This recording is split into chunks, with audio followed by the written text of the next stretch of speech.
Welcome to the Activated Story Theater's 180th podcast. This episode we bring you Lychee and the Serpent, a story from China. Hi, I'm Dennis. And I'm Kimberly. And together we are the Activated Actors. We are coming to you from Prattville, Alabama. Which is near Montgomery. It is not far. It's a suburb of Montgomery where it is snowing.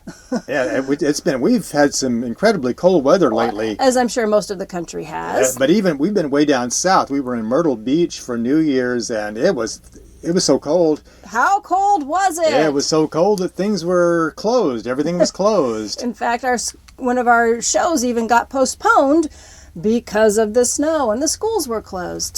But we're back on track and traveling again. And the snow's melting. It is melting. It didn't stick too much, but there's a lot of frozen, icy roads. And we went through Atlanta. We did. We visited Martin Luther King's house, where Martin Luther King was born. We did. We visited where he was born. On the day before we celebrate Martin Luther King's birthday, we were at the place he was born. And we got to go through the visitor center where they have all these exhibits about Dr. King's life and civil rights movement, and very interesting. Yes.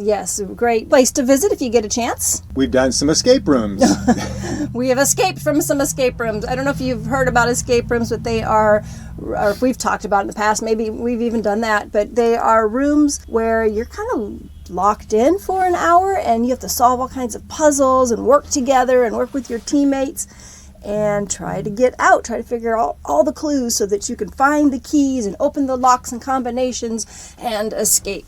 And we did one in Florence, South Carolina, and we did one in Athens, Georgia. We did. The one in Florence was called Locked In, and the one in Athens was called Urban Enigmas. Yes. So lots of fun. Great way to pass a day. And they're good for all ages. Well, I would say probably about age 9 and up. Maybe 7. But you wouldn't want to put all 7-year-olds in that room. But if you've got like mixed ages in a group, a lot of fun to do. And we have been dancing across America. Yes, we have. If you do a search for Dance Across the Nation, hashtag Dance Across the Nation. You kind of run all those words together on Instagram, or you follow us on Instagram, you will see our little Dance Across America project. Every day since January 1st, we have been dancing 8 counts a day.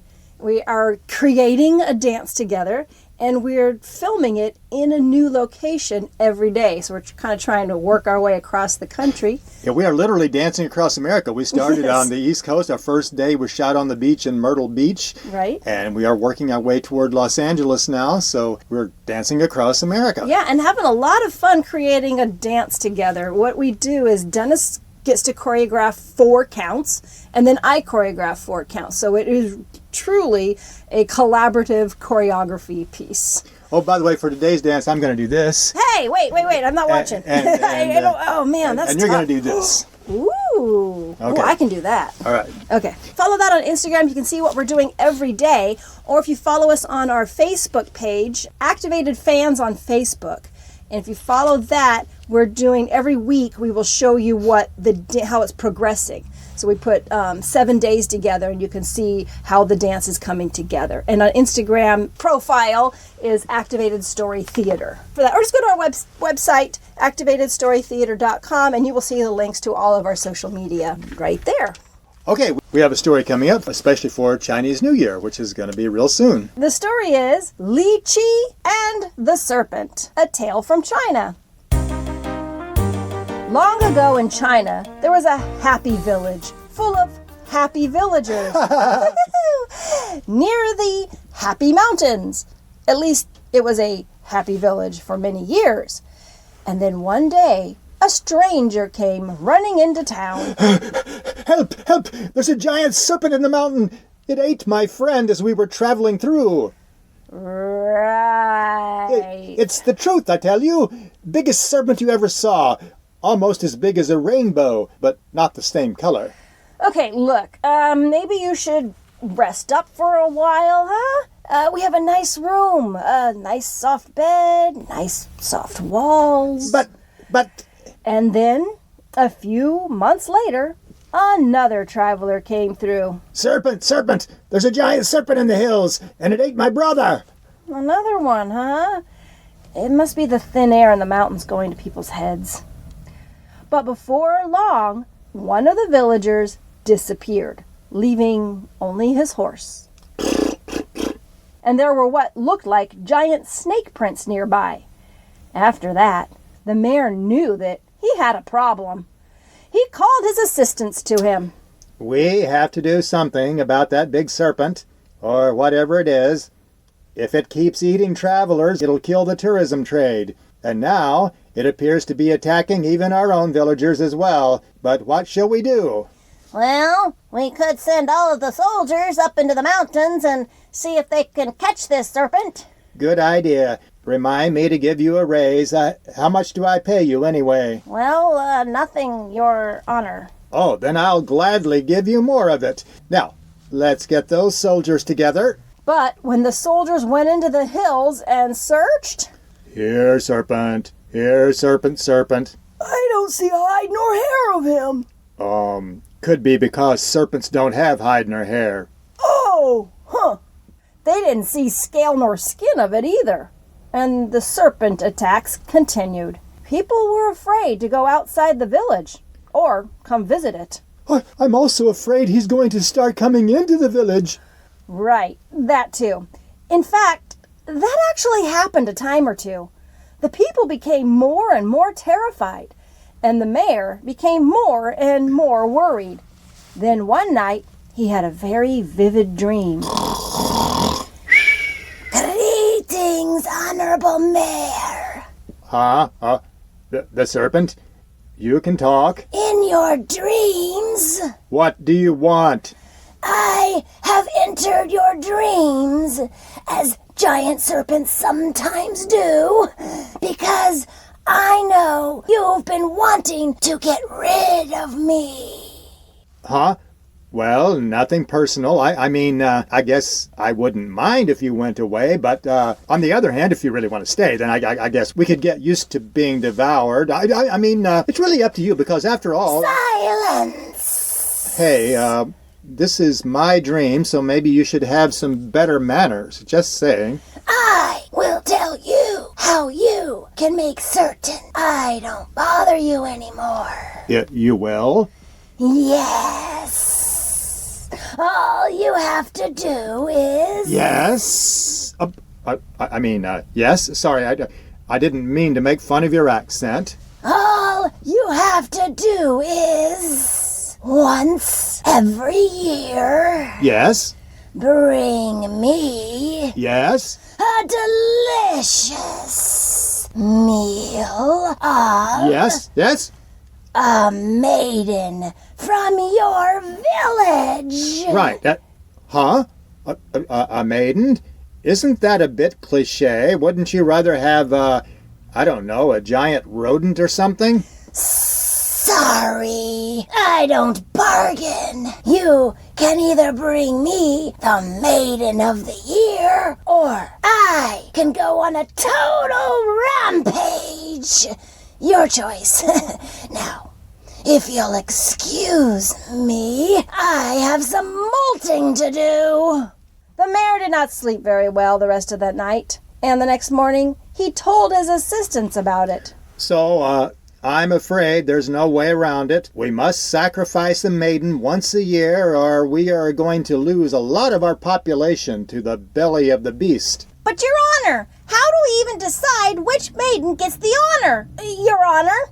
I don't know. We'll have a drawing, I guess. What good will a picture do? No, not that kind of drawing. I mean, draw names from a barrel or something. You could just pick the maiden whose family offers the smallest bribe. No, that's not how I do business.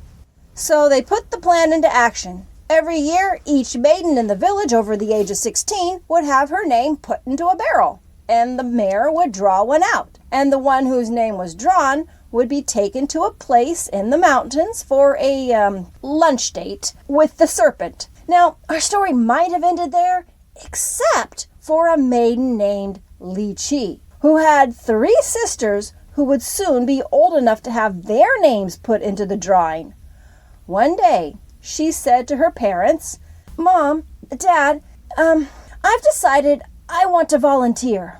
"Oh, that's wonderful, dear. You're volunteering to do the dishes?" No. You're volunteering to chop the firewood? Not exactly. I'm volunteering to be the victim. A victim? Of discrimination? No, a victim of the serpent. I want to be the next sacrifice. Oh, now, dear, you don't have to get so dramatic. I guess we can buy you the shoes you wanted. Oh, it's not that. I really want to volunteer for the job. I'm afraid that one of my sisters is going to be selected for the serpent. And they might still be selected even if you go first. You haven't thought this out very well, have you? Yes, I have, because I believe I can survive the serpent attack. You? No, you're really being silly. Let's not have any more of this crazy talk about volunteering and fighting reptiles. Let's just get our chores done and be glad that the serpent is staying away from the village. But Lychee did not let it go at that. Instead, she secretly went to the mayor. Yes, what can I do for you, young lady? Well, I know that next month is when you have the drawing for the maiden to be sent to the serpent. Yes, and you're the 17th person this week who's tried to get me to leave a name out of the barrel. Sorry, but I can't play favorites. It wouldn't be fair. You have to have your name put in along with everyone else's. Oh, I'm not asking you to leave my name out. Oh, then what did you come here for? To ask you to leave everyone else's name out. Just a minute. I need to clean out my ears. There, that's better. Now forgive me, but I thought I heard you say that you wanted me to leave everyone else's name out of the drawing. That's right. I want you to put my name on all of the slips of paper that go into the barrel to make certain that I'm the one chosen. I volunteer to be the one to go. Young lady, you do understand what you're volunteering for. It's not for a shopping spree at a shoe store. Oh, I know perfectly well what I'm volunteering for. To be a serpent serving. I want to make certain that no other maiden is sacrificed for at least another year. And in the meantime, maybe the serpent will die. Well, that's what I call optimism. It's also what I call heroism, or heroism, or whatever. When I was a kid, you couldn't get me to volunteer for anything except extra dessert. Well, very well. Since you insist, and you seem to have your wits about you, I'll make certain that all the slips have your name on them, and I commend you for your courage and rashness. Not necessarily in that order. And so the big day came for the yearly drawing. And now, folks, the moment you've all been waiting so nervously for the past year, the time has come to draw the winner's name for our annual serpent sacrifice. The person who will give her life to keep the rest of the village safe for another year in exchange for our gratitude and maybe being mentioned in a verse or two of a cheap ballad. Drum roll, please. I guess the drummer is on strike. And this year's winner is Lychee. Oh no, not my baby. Isn't it strange? Just the other day, she was wanting to volunteer for the job. Yes, that's the kind of irony you normally find only in carefully crafted fiction. Meanwhile, Lychee talked to the mayor again. All I ask in return for doing this is the use of a sharp sword, a few spears, and some rope. What? Are you by any chance thinking of trying to do battle with that beast? That's not part of the deal. You're supposed to just go and get gobbled up like a good sport. If you try to fight the monster, you may make it angry, and then it may decide to break our agreement and come after more of us. I'm not exactly going to do battle with it. Then what are you going to do? Never mind that. Just, please, grant me this last request. Oh, very well. Just don't let the word get out. We don't really collect enough taxes to grant last requests. So Lychee got the sword and the spears and the rope, and she headed up into the hills where her meeting with the serpent was scheduled. But just before she got there, she stopped and she took the rope and began tying the spears together. Not in a bundle, but let's see. I'll have this one pointing that way, and that one pointing this way, and another one pointing toward Norway. If you've ever played jacks or seen jacks, then you can imagine how they looked. They were at different angles to each other, so that there were points going off in different directions. And then she crawled on the inside of it, and she began moving toward the serpent. "Here, serpent, come and get me. A poor defenseless maiden, just waiting to be devoured." Okay, let's just hope this works. And so the serpent came up and opened its jaws and clamped down on Li Chi. But he also clamped down on the spear she had strung together. I guess he got the points. And she was able to wriggle out of the serpent's mouth, which was stuck open by the spears. Then she took the sword and chopped off its head. When the people in the village heard about what happened, Li Chi was a big hero, or hero, yeah. So, Li Chi, for getting rid of the terrible serpent, we hereby name you honorary something or other, and give you some kind of special reward to be determined later. That's my girl! We are so proud of you, Li Chi. Good. Now, can we talk about the new shoes you said I could have? And that's the story of Li Chi and the Serpent from China. Thank you. Hope you enjoyed that story. We are enjoying your feedback on iTunes. I appreciate everybody who's taken the time to leave us a review and some stars. And want to let E333333 know that we did get their message and are so happy that all of the fighting in your cars ceased when you're listening to our podcast. That's wonderful news. Thank you so much for listening, and we really appreciate it. If you get a chance, go ahead and leave us an honest feedback on iTunes and or any of the podcast catchers that you are listening to us on. We appreciate that. We are making our way to the West Coast. We will have some shows coming up there in March and April in California. So check our website, activatedstorytheater.com, and you will find our stories to read, stories to play with, our schedule of upcoming live shows, and much, much more. All right, and we're making our way west. We'll see you soon. Try to stay warm out there. And until next time, stay activated. Activated Story Theater is committed to bringing fun, educational shows to schools and libraries nationwide. On stage, we use physical comedy, American Sign Language, imaginative props, and a giant, oversized book to bring multicultural folktales to life.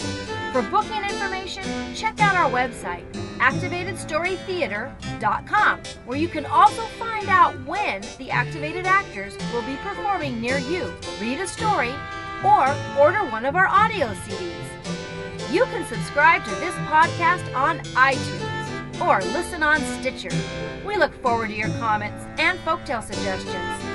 Stay activated. Until next time.